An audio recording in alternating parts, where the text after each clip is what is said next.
ऐसा नहीं है कि सिया केतन वाला केस ये कोई पहला केस हो। कुंडली क्या ऐसा बता सकती है अगर ऐसा होने वाला हो तो? क्योंकि अभी इनकी तो शादी हुई नहीं थी। दिस वॉज ओनली रीजन कि कोई दोष तो नहीं लग रहा या कोई किसी पे भारी तो नहीं है। लोग कहते हैं जी कैसे भारी हो सकता है, जी लड़की लड़के भारी कैसे हो सकती है, लड़का लड़की पे भारी कैसे हो सकता है। ये जो हादसा हुआ लड़की वाला, ये स्पेशली सिया और केतन वाला, अब लोग ना D1 में सब कुछ भूलते हैं। D1 डिविजनल चार्ट के अंदर आपको D1 में सब कुछ मिल जाएगा, नहीं होता ऐसा। और शादी में सबसे जरूरी देखने वाली चीज वो है शनि, जो ना बाउंड करता है रिश्ते को। सिया, केतन, चेतन, ये तीन नाम आजकल ट्रेंडिंग में हैं एंड दिल नहीं करता ऐसी चीज़ें ट्रेंडिंग में आए। हाँ, कुछ ऐसे ही हंसी मजाक में कुछ चीज़ें ट्रेंडिंग में आ जाए, कोई अमीर बन रहा है वो ट्रेंड कर जाए, कोई और चीज़ ट्रेंड कर जाए, कोई मुद्दा ट्रेंड कर जाए, समझ में आता है। लेकिन ये सब चीज़ें जो ट्रेंड करती हैं तो ये दिल दुखाती हैं, क्योंकि ये हर किसी की फीड पे आती हैं। हर कोई इसको देखता है, बच्चा देखता है, बड़ा देखता है, और डर लगता है। डर लगता है अपने लिए, डर लगता है औरों के लिए, डर लगता है अपने घर परिवार में जो लोग बैठे हैं, जिनकी शादी करनी है अभी, जिनकी शादी होने वाली है, जिनकी शादी हो चुकी है। फिर उस पर वो अजीब से, गंदे से, माफ़ी चाहूँगी शब्दावली के लिए, मीम्स बनते हैं, मजाक बना दिया जाता है उसको। इम्पॉर्टेंट बात है, एपिसोड इम्पॉर्टेंट है, देखिएगा ज़रूर, क्योंकि हो सकता है कि कुछ एक करके ये सब चीज़ों का समाधान हो। बात करने से तो होता ही है, लेकिन कुछ और भी है, वो है ज्योतिष। क्या है उसमें कुछ कि बचाया जा सके ये सब? बात करेंगे। सुनील जी, कैसे हैं आप? नमस्कार मैम। सुनील जी, आज एपिसोड शुरू किया तो चेहरे पे स्माइल नहीं थी और आ ही नहीं रही है। ऐसा नहीं है कि सिया केतन वाला केस ये कोई पहला केस हो। ये जब से सोशल मीडिया बहुत ज़्यादा हाइप्ड है, तब से ऐसे केसेस हो रहे हैं। कहीं पंजाब में भी होते हैं, हरियाणा में होते हैं, हिमाचल में होते हैं, यूपी में होते हैं, एवरीवेयर, विदेश में भी होते हैं। लेकिन जो केस ज़्यादा हाईलाइट हो जाता है उस पर आपका ध्यान ज़्यादा जाता है। तो कुछ ऐसा है, कुंडली क्या ऐसा बता सकती है अगर ऐसा होने वाला हो तो? क्योंकि अभी इनकी तो शादी हुई नहीं थी, लेकिन बहुत सारे लोग शादी के बाद भी अपने अपने पार्टनर्स के साथ ऐसा कर रहे हैं। और कुछ लोगों को प्रॉब्लम है, वो कहते हैं आजकल लड़कियां ऐसी हो गई हैं। लड़कियां कब से सह रही हैं, वो लड़कियां कहती हैं कि हम तो कब से ये कुछ सह ही रहे हैं। तो इसको जेंडर बाइज्ड कर रहे हैं, लड़का ऐसा करता है, लड़की ऐसी करती है, जबकि ऐसी कोई बात नहीं है। जो क्रिमिनल माइंडसेट है वो क्रिमिनल माइंडसेट ही है, वो रहेगा ही। तो कुछ ऐसा हो सकता है कि हमें पहले ही पता लग जाए कि ये सही नहीं है और इस रिश्ते में आगे जाना ही नहीं। टेक्निकल पॉइंट्स में जाने से पहले मैं एक चीज़ बता दूं कि जब से ये केसेस शुरू हुए ना, हालांकि केसेस जो पहले भी होते आए हैं, लेकिन ये अब सोशल मीडिया की वजह से काफ़ी हाईलाइटेड है। अब ना लड़के वाले स्पेशली, जो मैं अपना तजुर्बा बता रहा हूँ, वो ना पूछते हैं कि सर मेरे बेटे की कुंडली में कोई ऐसा कॉम्बिनेशन तो नहीं है। डर का माहौल है। मैच मेकिंग कराने से पहले या सिंपली जब कुंडली दिखा रहे होते लड़के की, तो ये कॉमन क्वेश्चन है। और रिसेंटली परसों का ही क्वेश्चन है मेरे, परसों ये क्वेश्चन पूछा गया मेरे से कि सर मेरे लड़के की, उसने क्लियर नहीं बोला, बस ये बोला कि सर मेरे बेटे की कुंडली में कोई ऐसा योग तो नहीं है जो आजकल थोड़ा सा बड़ा ही टेंशन का माहौल बना हुआ है। तो ऐसे क्वेश्चन अब ना उठने शुरू हो गए हैं। अब टेक्निकल पॉइंट ये है कि कुंडलियाँ मैच करने का मतलब और मकसद क्या था? यही था ना कि फैमिली ठीक चलेगी, प्रोजेनी हाउस कैसा है, फैमिली में बच्चे होंगे, परिवार चलेगा, दोनों का आपस में जो रहेगा मेलजोल कैसा रहने वाला उनका, आपस में वो ठीक रहेंगे। यही मोटा मोटा कारण था। या उसके आने से या लड़के के उस परिवार में जाने से किसी की तरह से किसी को दोष तो नहीं लग रहा। होता क्या है, अब संस्कृत और हमारी जो ज्योतिष है ये ना बड़ा पुरानी है, आज की तो है नहीं है। हिंदी भी बाद में आई, संस्कृत पहले आई। तो इसको आज का युवा हंसी मजाक में लेना शुरू कर दिया। जना खना उठ के ज्योतिष बन गया। लेकिन जब कुंडली रीडिंग की बात आती है तो सबके हाथ खड़े हैं, प्रोडिक्शन नहीं होती है। तो जो मैच मेकिंग है ना, वो आज का ट्रेंड है नहीं, बड़ा पुराना चलता आ रहा है। आजकल लोगों ने इसको बड़ा हल्के में लेना शुरू कर दिया। This was the only reason कि कोई दोष तो नहीं लग रहा या कोई किसी पे भारी तो नहीं है। लोग कहते हैं जी कैसे भारी हो सकता है, जी लड़की लड़के पे भारी कैसे हो सकती है, लड़का लड़की पे भारी कैसे हो सकता है, कोई एक परिवार दूसरे वाले परिवार पे भारी कैसा हो सकता है। मैंने तो ऐसे केसेस देखे हैं कि अभी शादी होने में 7 दिन बचे हैं। फादर हमारे ना पंजाब में ना पहले ट्रेंड था, घर के अंदर ना लोहे का जाल होता था जिसको मुग बोलते थे पंजाबी में ना। तो 7 दिन रहते थे शादी होने में। फादर काम चल रहा था घर के अंदर, फादर वहाँ से गुजरते हैं और वो जो जाल है वो खुलता है और फादर नीचे गिर जाते हैं और उनकी ऑन स्पॉट डेथ हो जाती है। हालांकि शादी हो गई बाद में, और बट ऐसे बहुत सारे केसेस हैं, बहुत सारे केसेस हैं। केस स्टडी में मैं पढ़ता रहता हूँ कि जिसमें शादी से जस्ट पहले ऐसे हादसे हो जाते हैं। ये जो हादसा हुआ लड़की वाला, ये स्पेशली सिया और केतन वाला, ये इसमें भी आप अब लोग ना D1 में सब कुछ ढूंढते हैं। D1 डिविजनल चार्ट के अंदर आपको D1 में सब कुछ मिल जाएगा, नहीं होता ऐसा। डिविजनल चार्ट आपको दिए गए ना, उसके अंदर बहुत कुछ है। D9 में शुक्र आपका अष्टम में हो, राहु की दृष्टि से दृष्ट हो, शुक्र अष्टम राशि के अंदर हो, तो हिडन रिलेशनशिप चलने शुरू हो जाते हैं। शादी से पहले चल रहे होते हैं, बाद की बात छोड़ देते हैं, बाद की बात तो डिफरेंट है, शादी से पहले चल रहे होते हैं। किसी केस में बता दिया जाता है, बाद में कंटिन्यू हो जाते हैं, किसी केस में बताया नहीं जाता। ये जो केस हुआ इसमें तीनों की इन्वॉल्वमेंट है। जिसको मार्क लगा होगा, क्योंकि मेरे पास कुंडलियाँ तो है नहीं इनकी, but what I can assess is कि जो लड़का गया उसका मार्क प्लेस एक्टिवेट होगा कहीं ना कहीं। जो जिस लड़का और लड़की ने किया उनका कहीं ना कहीं जो माइंड सेट है वो कहीं ना कहीं डिस्टर्ब था। जो चीज़ें बचाई जा सकती थी वो बचा नहीं सके। कहीं ना कहीं उस लड़की का मंगल पीड़ित है। मंगल इज़ दोस्त, फ्रेंड। बिफोर मैरिज मंगल ही एक्टिवेट है आपका। चाहे आप मंगेतर भी हो जाओ तब भी मंगल ही एक्टिवेट रहेगा, मंगल ही आपके दोनों के लिए कंसिडर होगा, क्योंकि आप ना एक फिलहाल एक दोस्ती के रिश्ते में हो। जब 7 फेरे हो जाते हैं, अग्नि के 7 फेरे हो जाते हैं, तब पति पत्नी के रूप में उसको हम कंसिडर करते हैं। अदरवाइज उसको बिफोर मैरिज हम मंगल ही देखते हैं। तो कहीं ना कहीं उस लड़की का मंगल प्रभावी था। और शादी में सबसे ज़रूरी देखने वाली चीज़ वो है शनि, जो ना बाउंड करता है रिश्ते को, जो रोकता है, जो ना एक ऐसा समाधि लगाया हुआ साधु है कि ठीक है रिश्ते के अंदर अगर कुछ किचकिच हो गई है तो एक जने को थोड़ा सा ढीठ बन के चुप करना पड़ेगा। कहते हैं ना कि एक इंसान तो ढीठ ही हो गया, इसको तो जो मर्जी बोलो ये सुनता ही नहीं है। दोनों में से एक को होना पड़ता है, तब शादी चलती है। ये मैरिज से पहले सीन हो गया सारा, बाद की चलो बात ही नहीं है, शायद लाइफ लड़के की लाइफ थी नहीं। और मैं ये भी चीज़ बता दूँ कि ये जो इंसिडेंट ऐसे होते हैं ना, जिसमें एक्सीडेंट्स होते हैं, ये फ्रैक्शन ऑफ सेकंड्स के योग होते हैं, फ्रैक्शन ऑफ सेकंड्स। उसमें हो गया, बच गया तो बच गया। लेकिन इसके केस में 2-3 बार अटैम्प्ट हुआ था, शायद 14 दिन पहले भी अटैम्प्ट हुआ था। हाँ जी, काफी तो बार। लड़के का कहीं ना कहीं मार्क एक्टिवेट था।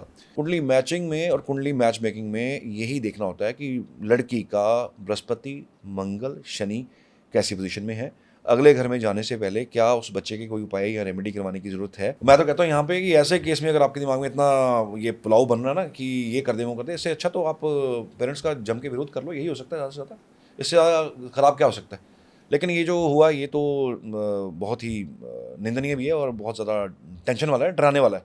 और कॉम्बिनेशन D1 के अंदर, अच्छा मैं आपको ना 2-3 चीज़ें बताता हूँ जो ना बहुत बेसिक चीज़ें हैं जो आप अपने हिसाब से देख सकते हैं। हालांकि इंटेंस जो चीज़ अंदर देखने वाली है, डिविजनल चार्ट्स, ये वो मतलब वो सब ज्योतिष का काम है। लेकिन ना कुछ बेसिक टिप्स हैं, मैं बता देता हूँ आपको। जो आप मैच मेकिंग करते हैं ना, जब लड़का देख रहे हैं लड़की देख रहे हैं, वो चीज़ें आप जरूर देखो। अगर आप लड़की वाले हो, आप लड़का देख रहे हो, तो लड़के के चार्ट के अंदर, हॉरोस्कोप के अंदर देखो शुक्र की पोजीशन कहीं 6 में या 8 में तो नहीं है। मोटा मोटा बता रहा हूँ, टेक्निकल हालांकि एक चीज़ से कुछ नहीं होता, लेकिन एक आप ना बेंचमार्क सेट कर सकते हैं कि आगे जाके ट्रबल कम रहेगी।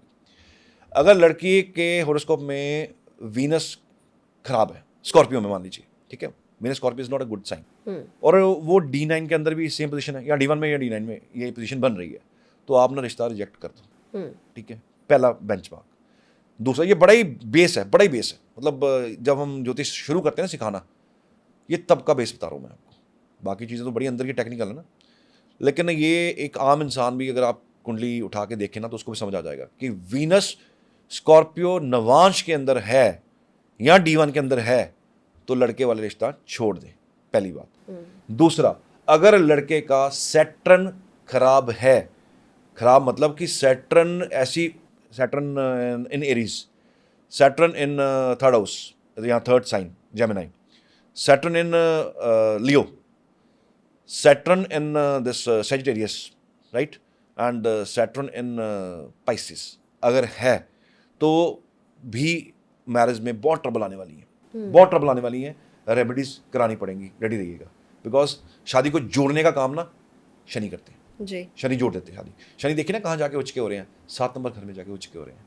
ठंडा प्लेनेट ठंडी जगह पे जाके शांत हो रहा है, तो 7th में जाके शनि एग्जॉल्टेड हो जाते हैं। शनि ऊपर जो बिल्कुल ऑपोजिट है 180 डिग्री, वहाँ एरीज है, एरीज में सैटर्न, मंगल और सैटर्न की एनर्जी मैच ही नहीं करती है। एक युवा है, एक बुजुर्ग है, तो अगर ये कॉम्बिनेशन है सैटर्न का तो शादी में बहुत ट्रबल आने वाली है। तो किसी अच्छे बंदे से मैच करवा लो। ठीक है, ये आप बेसिक चीज़ चेक कर लो कि हाँ ये ट्रबल है तो उसको मैच करवाना। नंबर थर्ड, बृहस्पति, जिसने ब्लेस करना है, जिसने शादी को बचा के रखना है, जिसने बच्चे देने हैं, जिसने फैमिली देनी है, जिसने आपका लीने चलाना है, जिसने आपका डीएनए रन करना है। देखिए बृहस्पति की पोजीशन क्या है। अगर बृहस्पति कुंडली में किसी भी तरीके से अफ्लेक्टेड है, बृहस्पति नवांश स्कॉर्पियो साइन, बृहस्पति गुरु के साथ है, उसके राहु के साथ है, माफ़ कीजिए, राहु के साथ अलाइंड है, राहु के साथ दृष्ट हैं, तो भी आप थोड़े से सतर्क हो जाइए। ठीक है, ये 2-3 एरियाज हैं जो आप बेसिक चीज़ों चेक कर लीजिए। नंबर 1। नंबर 2, लड़की के चार्ट में क्या देखना है। सबसे पहले देखिए कि इसका शनि कैसा है। अगेन शनि की वो पोजीशन है ट्रबल समय। लड़की की कुंडली के अंदर अगर बृहस्पति स्कॉर्पियो साइन एंड नवांश अगर है तो हस्बैंड का अफेयर होगा, हो जाएगा। वो पहले से चल रहा होगा, बताएगा नहीं, प्रेशर में शादी कर लेगा। सैटर्न बृहस्पति नवांश कनेक्शन किसी तरीके से 7th हाउस के साथ बन रहा है, 7th लॉर्ड साथ में है, इट सेल्फ 7th लॉर्ड है, वहाँ बैठे हुए हैं। नवांश के अंदर यहाँ D1 के अंदर सेम पोजीशन है, तो हस्बैंड बहुत सारी चीज़ें छुपा के रखेगा। शनि ना रात है, नाइट, सनसेट के बाद का समय।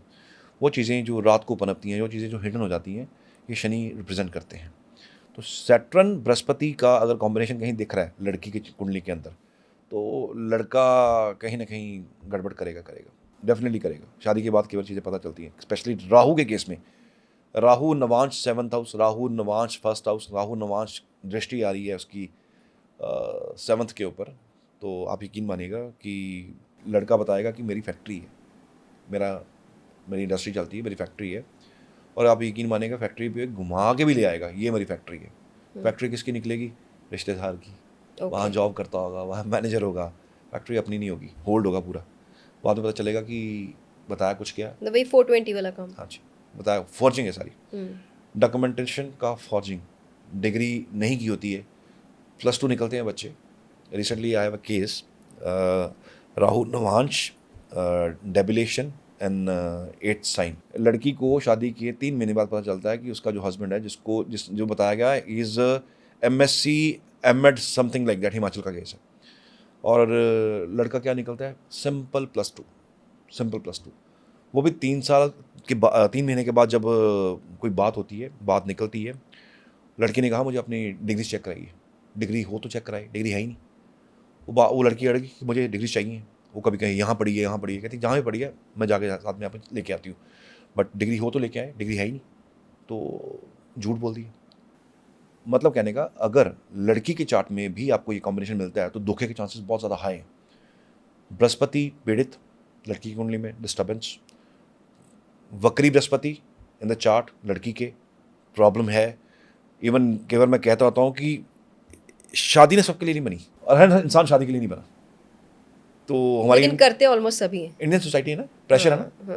तो लेकिन अब सिनेरियो चेंज हो रहा है, जैसे हालात बन रहे हैं, सिनेरियो चेंज हो रहा है। बच्चे क्या कह रहे हैं? हमें शादी करनी नहीं है, लिव इन आ गया, सुप्रीम कोर्ट ने इसको बाय लॉ ये अप्रूव्ड है, कोई दिक्कत ही नहीं है। बच्चे क्या कह रहे हैं? युवा मिलते हैं आके, वो ये बोलते हैं कि सर हमने शादी नहीं करनी। दिल्ली साइड, मुंबई साइड, बैंगलोर, पुणे, यहाँ के बच्चों की शादियाँ बहुत लेट हो रही है। वो भी पेरेंट्स बड़ा प्रेशर डालते हैं, फिर हो रही है। क्यों? करियर बनाना है, करियर पे फोकस है, शादियाँ नहीं करनी। और शादियों में जो आजकल हो रहा है उसकी वजह से शादी नहीं करनी है। और हर घर में तो समस्या है, बिकॉज शादी 2 परिवारों का भी तो रिश्ता है, तो कंपैटिबिलिटी कहीं ना कहीं गड़बड़ हो ही जाती है। एक ही माँ के 2 बच्चे हों, वो भी आपस में लड़ पड़ते हैं, ये तो एक परिवार से दूसरे परिवार में जा रहा है, लेकिन वो पेशेंस खत्म हो गया ना। तो ये कुछ चीज़ें हैं जो बेसिक चीज़ें हैं। एक शुक्र देख ले, लड़की का अगर शुक्र पीड़ित हो ना, और अगर उसका 4th हाउस पीड़ित हो, क्योंकि शादी के बाद का जो शुक्र है ना, वो आपका 4था घर है, कुंडली में D1 का 4था घर है, वहाँ पे अफ्लिक्शन है, सारी ज़िंदगी रोते निकल जाएगी, सारी ज़िंदगी। I have seen chart day before yesterday, एक लड़की है, Rahu again in Scorpio in 4th house, vargottama chart, Rahu again in Scorpio in D9, और शादी हुई है जी उनकी 2023 में। 23 से लेके आज तक एक तो लड़की बीमार चल रही है, नंबर 1। दूसरी, वो लड़की के इतने आपस में, उन दोनों के हस्बैंड वाइफ के इतने डिस्प्यूट हो गए आपस में, इतने डिस्प्यूट हो गए हैं कि अब दोनों का इंटरेस्ट खत्म हो गया। लड़की कह रही है कि मेरे को रहना, मुझे शादी मैंने नहीं करनी, रहने में नहीं यहाँ पे है, लेकिन मैं सेपरेट होकर रहूँगी, डिवोर्स नहीं दूंगी। उसका पीस ऑफ माइंड, मैंने उसको बोला कि मैंने यही बात बोली कि कई बार ना इंसान शादी के लिए बना नहीं होता, तो आप आपका वही केस है, इट्स अ सेकंड मैरिज, सुख ही नहीं है। चौथा अगर अफेक्टेड हो ना, तो उसका हल ना शादी से पहले हो जाना चाहिए। वरना आगे ट्रबल ट्रबल ट्रबल ट्रबल है। चैन का जो हम चैन ढूंढते हैं ना शादी के बाद कि एक चैन होगा, एक सुख होगा, सुख ना चौथे घर से मिलेगा, माँ की गोद से। माँ की गोद वाला घर अगर प्लेनेट किसी वजह से अफेक्टेड है वहाँ पे, यहाँ पे वहाँ पे कोई खराबी है, तो आपको सुख चैन नहीं मिलेगा। केतु आ जाए आपके चौथे घर के अंदर, इंसान सारी दुनिया के लिए समझदार होगा, सारी दुनिया के लिए समझदार होगा, लेकिन अपने घर के लिए उसको शांति के लिए दर दर डोकरे खाएगा, उसको चैन ही नहीं मिलता। ये जो मैच मेकिंग का कॉन्सेप्ट है ना, ये सिर्फ 5% स्टोरी है। बाकी का जो अंदर की जो स्टोरी है ना, अंदर की जो, वो बहुत ही ज़्यादा गहरी है। पहले जो बुज़ुर्ग पंडित होते थे ना, वो क्या करते होते थे, वो ना शादी से पहले बहुत सारी रेमेडीज़ करवाते थे, बहुत सारी क्रियाएं कराते थे। शादी के दौरान बहुत सारे रिचुअल्स करवाए जाते थे। एक बड़ा कॉमन रेमेडी थी, ईंट दी जाती थी, लाल किताब की रेमेडी, ईंट, चांदी की ईंट लड़की को ना ससुराल में जब जाती थी दी जाती थी। ईंट चांदी की रिप्रेजेंट करती है पीस, कि आपको वहाँ जाके पीस मिले, शांति मिले वहाँ जाके। तो वो ऐसे ही बहुत सारे ट्रेडिशंस थे जो पहले फॉलो किए जाते थे। आज वो सब भूल गए हम, आज हमने सभी छोड़ दिए हैं। उपाय होते नहीं हैं, बच्चे करते नहीं हैं। अगर किसी को आप 5-6 उपाय लिख के दे दो ना शादी से पहले, इग्नोर कर जाते हैं। और वही लोग आके आपके पास ऑफिस में बैठ के आगे रो रहे होते हैं कि सर शादी ना ख़राब हो गई है, यहाँ तो इस तरफ हो जाए, यहाँ उस तरफ हो जाए। तो ये जो केस हुआ है ये है तो बड़ा तकलीफ दे है। तो मेरी तो इस लोगों से यही एक गुजारिश है कि कुंडलियाँ दिखा दीजिए, क्योंकि कुंडली में ना इवन अंत समय भी निकल आता है। मैं नहीं निकालता, अलग बात है, अंत समय भी निकल आता है। लेकिन एक आखिरी सवाल जाते जाते, कोई मुझे लगता है कि कोई भी एस्ट्रोलॉजर ये नहीं बोलेगा कुंडली देख के कि आपकी बेटी या आपका बेटा किसी को एक दूसरे को धक्का देने वाले हैं, जी, मारने वाले जी, हैं, है ना, जी, नीले ड्रम में डालने वाले जी, हैं, जी, इतना कोई नहीं बोलेगा। करेक्ट। तो वो जो डेंजर है, जी, वो चीज़ किससे पता लगती है, चाहे लड़की के लिए हो चाहे लड़के के उसके लिए लिए हो? हमारे ज्योतिष में ना एक शब्द है, मृत्यु तुल्य कष्ट। ओके। ठीक है, जिसको हम बोलते हैं कि ये एक डेडली जोन बन रहा है। अगर इस टाइम पे या इस इंसान से शादी होती है तो मृत्यु तुल्य कष्ट होता है। ओके, ठीक है, मतलब वो किसी भी मृत्यु फॉर्म में तुल्य हो। कष्ट का मतलब एक्चुअली ये नहीं है कि मृत्यु हो जाती है, मतलब इट इज़ लाइक कि हो भी सकती है, और ऐसा कष्ट आएगा कि इंसान कहता है कि इससे अच्छे तो इंसान चले जाए, दुनिया से चला ओके। जाए। तो इस तरह के मृत्यु तुल्य कष्ट होते हैं। ज्योतिषी को ना एक चीज़ समझ आ जाती है कि यहाँ पे ना जो होने जा रहा है ना, ये गड़बड़ हो जाएगा। अगर यहाँ पे नहीं होता है तो बच्चे बच जाएंगे, इनको नहीं करनी चाहिए शादी। ऐसा थोड़ी है कि शादी से पहले ये केसेस होते हैं, शादी के बाद भी तो केसेस हो ही हो जाते जाते हैं, हैं। राइट। कितने केसेस हुए भी हैं। हाँ। तो वो साफ पता चल रहा होता है कि आगे जाके इंसान का जो है ना वो फिर, अच्छा उसका नेक्स्ट स्टेप है उसकी एज कैलकुलेट करना कि आगे है भी है या नहीं। तो कैलकुलेशन में पता चलता है कि इस बंदे की एज आगे है नहीं है, गड़बड़ हो जाएगी। तो वो फिर कुछ क्रियाएं हैं, महामृत्युंजय है और बहुत सारे पूजाएं हैं, बहुत सारे विधि विधान हैं जो करवाए जाते हैं ताकि इंसान की ना लाइफ जो ठीक ठाक हो जाए। क्योंकि शुक्र जो है ना, शुक्र का काम है आपको लाइफ दोबारा से देना, संजीवनी है शुक्र के पास। शुक्र की माँ को पिता के गुस्से से, पिता को ना गुस्सा आ गया, तो उसने शुक्र से ही माँ और भाइयों का वध करवा दिया था। और शुक्र को संजीवनी आती थी, संजीवनी सिखाई हुई थी पिता ने। तो जब ये वध हुआ तो शुक्र दोबारा, जब सारा कुछ हो गया, पिता बड़े खुश हुए कि इसने मेरे एक बार कहने पे, बाकी बेटों को भी उसने कहा था कि वध करो माँ का, नहीं किया उन्होंने, हमसे नहीं होगा। शुक्र ने 1 सेकंड में कर दिया, 1 सेकंड में, क्योंकि स्ट्रेटजी थी दिमाग, स्ट्रेटजी थी, पॉलिटिक्स थी दिमाग में। तो जब वध हो गया तो पिता बड़े खुश हुए कि मेरी एक आवाज़ पे, एक बार बोलने पे इसने माँ का वध कर दिया, भाइयों को भी मार दिया साथ में, तो ये तो मेरा सर्वप्रिय है। तो उसने कहा अब तू मांग, तेरे को क्या चाहिए, जमातगिरी। तो उन्होंने कहा कि तू मांग, तेरे को क्या चाहिए। तो ही सेड कि मेरी माँ को, मेरे भाइयों को जिंदा कर दो। संजीवनी थी, दोबारा भाइयों को जिंदा किया, माँ को जिंदा किया। तो वो जो संजीवनी है ना, वो शुक्र के पास है। जितनी भी पूजाएं तंत्र मंत्र वाली होती हैं जो किसी की लाइफ बचाने के लिए होती हैं, इसमें शुक्र इन्वॉल्व है, वीनस इन्वॉल्व है इसमें। अगर हम महामृत्युंजय भी करने जा रहे हैं किसी के लिए लाइफ के लिए, तो उसमें भी वीनस का इन्वॉल्वमेंट है, शुक्र का इन्वॉल्वमेंट है। तो बिना उसके संजीवनी नहीं है। तो कुछ रेमेडीज़ हैं जो ना लाइफ सर्वाइवल के लिए होती हैं। पहला तो यही है कि छोड़ दो इसको, ये चार्ट मुझे बिल्कुल सूट नहीं कर रहा है, लिव इट। लेकिन वो बात वही आ गई ना जी, 1000 करोड़ की फैमिली है, लड़के वाले भी 1000 करोड़ के हैं, लड़की वाले भी 500-600 करोड़ के हैं, तो वो मैच मेकिंग छोड़ो, कोई बात नहीं है। दोनों फैमिलीज बड़ी रिच अफ्लुएंट हैं, बड़ी वेल ऑफ हैं, तो कर दो शादियाँ। लोग भूल जाते हैं कि ये केस हो जाते हैं, कई बार ऐसी अनहोनी हो जाती है समटाइम्स। डिवोर्स तो चलो एक बड़ी कॉमन चीज़ है ना, चलती है जो, लेकिन ये ऐसी अनहोनी भी हो जाती है। तो मेरा तो एक अपील है बीइंग एन एस्ट्रोलॉजर कि ऐसे लोग काम ना करें, एक एहतियात, बिकॉज वीनस ना 7वां घर में ना ऑप्शंस हैं, आपको ऑप्शन मिलता है कि लड़के कितने देखनी है, लड़कियाँ कितनी देखनी है। 7th घर में ऑप्शंस मिलती हैं आपको, जो ऑप्शन है, लाइफलाइन मिली है तो उसको यूज़ करना चाहिए ना। तो ऑप्शंस आपको 7th हाउस में मिलती हैं, किससे शादी करनी है, किससे नहीं करनी है, किससे पार्टनरशिप करनी है, किससे नहीं करनी है। 7 नंबर साइन जो है वो ऑप्शंस का साइन है, तो ऑप्शंस यूज़ करनी चाहिए, क्यों नहीं यूज़ करनी है। तो बस ये अगर थोड़ा सा तो लोग थोड़ी सी एहतियात बरत लें तो ये चेतन, केतन और सिया वाला केस मुझे लगता है दोबारा रिपीट ना हो। तो है तो दुखद, लेकिन अपनी तरफ से कोशिश यही की है एस्ट्रोपीडी के मंच ने कि इस पे बात ज़रूर हो और आप अंदर की बात भी समझें, क्योंकि सोशल बातें जो हैं वो भी हो जाती हैं और एस्ट्रोलॉजी इसके बारे में क्या कहती है और समाधान छुपा कहाँ हुआ है, यही बताने की कोशिश थी। आप अपना ध्यान रखिए। धन्यवाद।